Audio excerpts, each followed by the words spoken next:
여호와여, 주의 장막에 머무를 자 누구오며 주의 성산에 사는 자 누구오니이까? 정직하게 행하며 공의를 실천하며 그의 마음의 진실을 말하며 그의 혀로 남을 허물하지 아니하고 그의 이웃에게 악을 행하지 아니하며 그의 이웃을 비방하지 아니하며 그의 눈은 망령된 자를 멸시하며 여호와를 두려워하는 자들을 존대하며 그의 마음에 소원한 것은 해로울지라도 변하지 아니하며 이자를 받으려고 돈을 구워주지 아니하며 뇌물을 받고 무죄한 자를 해하지 아니하는 자이니 이런 일을 행하는 자는 영원히 흔들리지 아니하리이다. 매일 성령과 함께하는 아름빛 교회 말씀 묵상, 아름빛 바이블 기트 시간입니다. 2026년 7월 15일 수요일, 오늘 우리가 함께 묵상할 말씀은 시편 15편입니다. 시편 15편은 짧습니다. 5절 뿐인데요. 그럼에도 이 5절이 던지는 질문은 성경 전체를 관통하는 가장 무거운 질문 중 하나입니다. 여호와여, 주의 장막에 머무를 자 누구오며 주의 성산에 사는 자 누구오니이까? 누가 하나님의 임재 안으로 들어갈 수 있는가? 누가 하나님 곁에 살 수 있는가 하는 질문이지요. 여기서 성산이라는 것은 성전이 서 있는 시온산을 가리킵니다. 하나님의 임재가 이 땅 가운데 펼쳐지는, 이 땅에서 만나지는 그런 곳인데요. 성경 전체에서 볼 때 이 하나님의 산은 시온보다 더 오래된 주소를 사실 가지고 있습니다. 에스겔은 에덴 동산을 하나님의 성산이라고 부릅니다. 하나님과 사람이 함께 살던 곳, 그러나 우리가 쫓겨난 그곳 말입니다. 그러니 주의 성산에 사는 자 누구오니까? 이 질문은 사실 누가 다시 에덴으로 돌아갈 수 있습니까? 누가 다시 하나님과 함께 살아갈 수 있습니까? 라는 질문과 같습니다. 먼저 이 시편이 시편 안에서 어디에 위치해 있는가 잠깐 보겠습니다. 시편 9편부터 14편까지 악인이 횡행하고 거짓말하는 입술이 판을 치고 14편에 이르러서는 다 치우쳐 함께 더러운 자가 되고 선을 행하는 자가 없으니 하나도 없다는 인류 전체에 대한 진단이 그려졌는데요. 바로 그 다음에 있는 15편에서 갑자기 시선이 산 위로 올라가고 있습니다. 하나도 의로운 자가 없다고 했는데 거룩한 산에 거하는 자가 있다는 겁니다. 많은 학자들은 이 시편을 성전 입장 예배시로 보고 있습니다. 그러니까 예배자들이 성전 문 앞에 서서 누가 성전에 들어갈 수 있습니까? 물으면 안에 있는 제사장들이 그 자격을 선포하는 그런 흔적이라는 것입니다. 시편 24편에도 비슷한 시편이 있지요.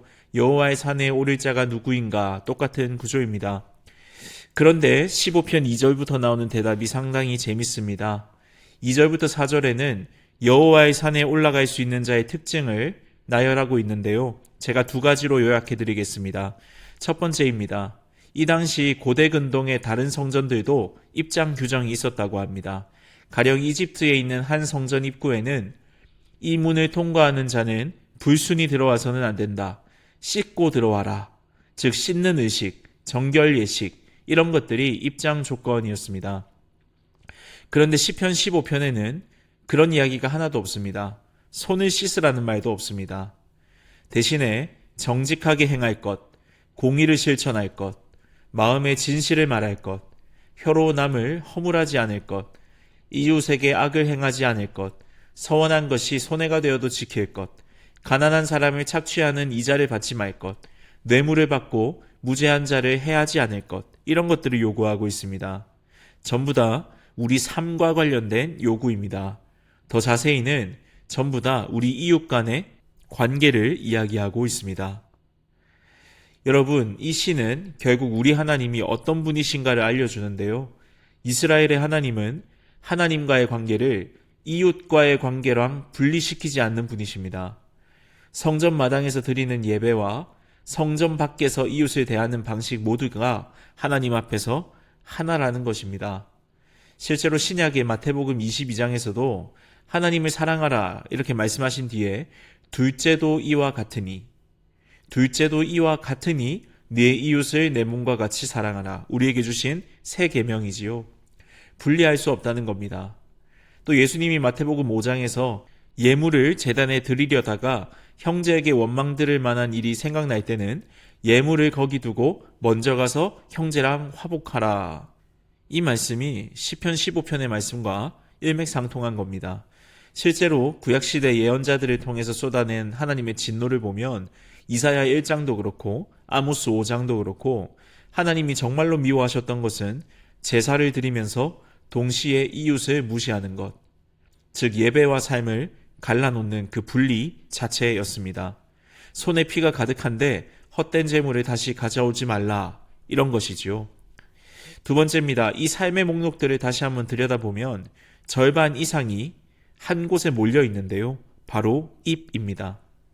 마음의 진실을 말하는가, 혀로 비방하지 않는가, 이웃을 조롱하지 않는가, 맹세를 지키는가, 뇌물 받고 거짓 증언하지 않는가. 8가지 중에 5가지가 입과 관련되어 있습니다. 이 시편의 히브리어 원문에는 재밌는 그림 언어가 있는데요. 3절에 혀로 남을 허물하지 아니하고, 여기서 허물하다로 번역된 동사는 발이라는 말에서 나온 단어입니다. 그러니까 말을 가지고 이 집 저 집 발로 돌아다니는 사람, 말하자면 소문 배달부를 말하는 것이지요. 그리고 이어지는 이웃을 비방하지 아니하며에서 비방은 한 사람에게 사회적인 수치를 뒤집어 씌워서 공동체에서 살아갈 수 없도록 만드는 말을 의미하고 있습니다. 달리 말하면 그 사람의 설 자리를 빼앗는 말입니다. 그리고 오늘 본문은 그런 말을 들어올리지 않는 사람, 즉 누군가 떨어뜨려 놓은 그런 말들을 집어들지 않는 사람, 내가 만들어낸 말이 아닐지라도 바닥에 떨어진 말을 주워서 다른 사람에게 나르지 않는 사람이 성산에 들어갈 자격이 있는 사람이라고 말하고 있습니다. 즉 하나님의 임재 안에 사는 사람들은 말이 얼마나 위험한지, 말 한마디가 사람을 죽일 수도 있고 살릴 수도 있다는 것을 아는 사람이다 라는 것을 오늘 시가 알려주고 있습니다. 자, 이렇게 2가지를 이야기했는데요. 한번 생각해 보겠습니다. 지금까지 이 목록에서 자유한 사람이 있을까요? 정말 정직하게 진실하게만 말할 수 있는 사람, 손해볼 것이 확실한 상황에서도 흔들리지 않는 사람, 이웃에 대한 소문을 내지 않는 사람, 단 한 명도 없습니다. 바로 앞에 14편이 이미 선고했죠. 선을 행하는 자가 없으니 하나도 없다. 그럼 시편 15편은 왜 쓰여진 시일까요? 에덴을 들어갈 수 있는 사람이 아무도 없다는 것을 우리에게 알려주려고 절망시키려고 쓰인 시일까요? 그렇지 않습니다. 사실 이 시편의 그림이 완전하게 그려내는 한 사람을 가리키고 있습니다.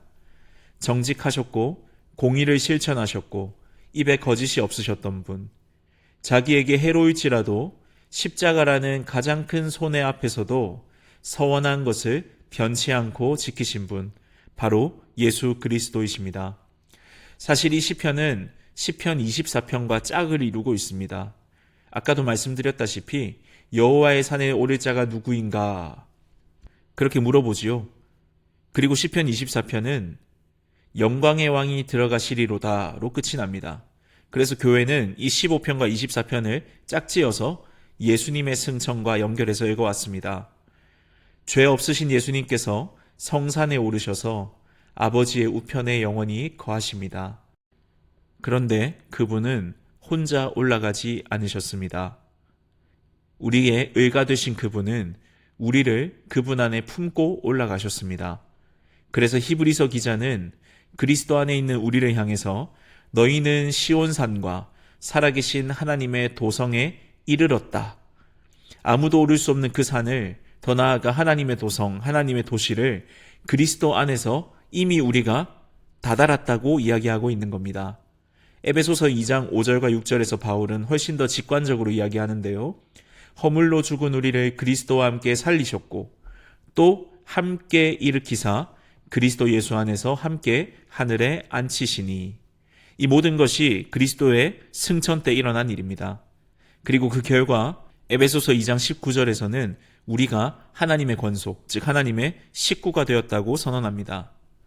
성산 문 밖에 서서 누가 들어갈 수 있습니까? 라고 희망 없이 물어볼 수밖에 없었던 우리가 그리스도 안에서 그 집의 식구가 되었습니다. 에덴에서 쫓겨났던 인류가 그리스도 안에서 다시 하나님 곁에 살게 되었습니다.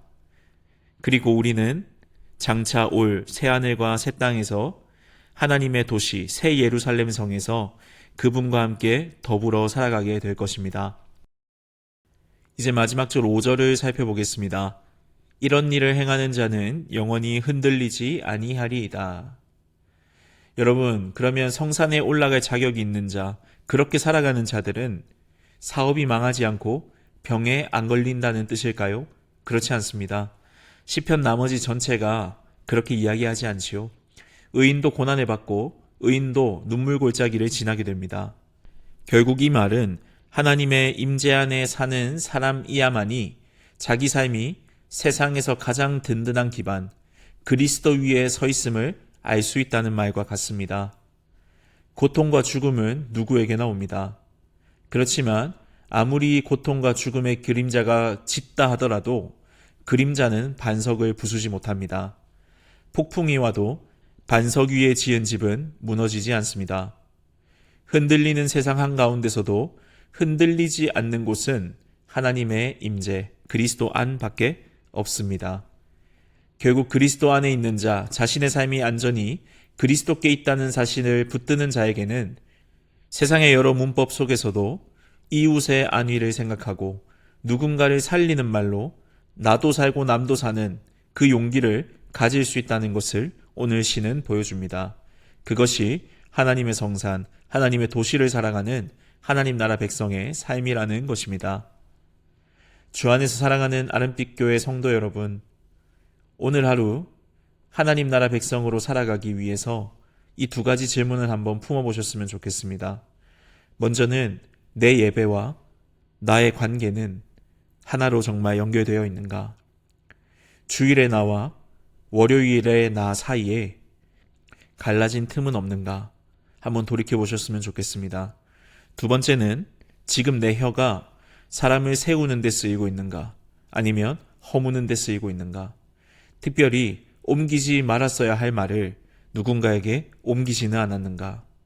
이 두 가지 질문을 품고 오늘 하루도 주님의 임재, 그분의 나라 백성으로 살아가는 저와 여러분 되기를 간절히 소망합니다. 그분은 우리에게 고난을 피하게는 해주시지 않으실지 모르겠습니다. 그러나 물 가운데 지날 때에도 우리는 침몰하지 않을 것이고 불 가운데 지날 때에도 우리는 상하지 않게 될 것입니다. 함께 기도하겠습니다. 거룩하신 하나님 아버지, 주의 성산에 사는 자 누구 오니까 이 질문 앞에서 감히 대답할 수 없는 우리를 위해서 이 시편을 완전하게 사신 예수 그리스도께서 우리의 의가 되어 주셨음에 감사드립니다. 주께서 성산에 오르시면서 우리를 품고 가셨기에 문 밖에 나그네였던 우리가 하나님의 권속이 되었음을 믿음으로 선포합니다. 이 모든 것을 향한 감사를 담아서 이제 우리가 그 은혜에 합당한 삶을 살아가기를 원합니다. 예배당 안에서의 경건과 예배당 밖에서의 삶이 하나 되길 원합니다. 우리의 혀가 누군가를 살리는 도구가 되길 원합니다. 흔들리는 세상이지만 주님의 임재만이 무너지지 않는 반석임을 기억하게 하여 주옵소서. 그리고 그 안에서 우리에게 주신 복음에 합당한 자로 살아가게 하옵소서. 예수 그리스도의 이름으로 기도합니다. 아멘.